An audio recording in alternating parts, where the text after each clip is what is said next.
Viewers काफी अरसे से इमरान रियाज मंजर आम से गायब थे और जब वो गुमशुदगी के बाद वापस अपने घर पहुंचे तो बहुत सी सेलिब्रिटीज और सहाफी उनके घर उनसे मुलाकात के लिए जा पहुंचे। हर मुलाकात में एक ही सवाल होता था कि इमरान भाई आप व्लॉग्स कब शुरू करेंगे, और इमरान रियाज अपनी कांपती हुई जुबान से यही जवाब देते थे कि इंशाल्लाह जल्द। बाजियाबी के बाद इमरान रियाज 2-4 बार अदालतों में ही नजर आए। यही नहीं, उन्होंने मीडिया की जानिब से किए गए सवालात के जवाबात भी दिए थे। अब फिर इमरान रियाज खान अवाम को कुछ सरप्राइज देने वाले हैं। अभी कुछ वक्त से इमरान रियाज की ट्वीट्स हमें देखने को मिल रही हैं और अभी रिसेंटली इमरान रियाज के भाइयों जैसे दोस्त और उनके वकील अली अशफाक ने एक पॉडकास्ट रिकॉर्ड किया है जिसमें वो इमरान रियाज को वेलकम बैक कर रहे हैं। अब देखते हैं ये उनका वीडियो क्लिप।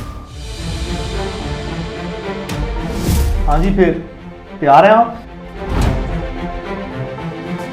कुश्ती नहीं कर सकता वैसे हम रेडी।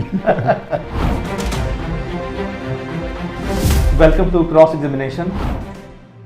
खैर, ये इंटरव्यू और कोई नहीं बल्कि इमरान रियाज के वकील अली अशफाक ही कर रहे हैं, जिसमें वो इमरान रियाज से ये पूछते दिखाई देते हैं कि क्या आप तैयार हैं। जवाबन इमरान रियाज मुस्कुराते हुए ये कहते हैं कि कुश्ती तो नहीं लड़ सकता, हाँ पर मैं तैयार जरूर हूँ। तो ये तो सिर्फ कुछ सेकंड्स का एक छोटा सा प्रोमो है जिसके नीचे लोगों के बेशबहा कमेंट्स हैं। सभी लोग इस पॉडकास्ट का बेसब्री से इंतजार कर रहे हैं। अब देखना ये है कि आखिर ये पॉडकास्ट कब ऑन एयर होता है। याद रहे कि रिहाई के बाद इमरान रियाज का ये पहला इंटरव्यू होगा। सब लोग इस पॉडकास्ट के ऑन एयर होने का इंतजार कर रहे हैं। सब जानना चाहते हैं कि आखिर इमरान रियाज कहाँ थे, किस हाल में थे और आखिर उनकी जुबान इस कदर लड़खड़ाती क्यों है, क्यों उनकी जुबान में इस कदर लुकनत है।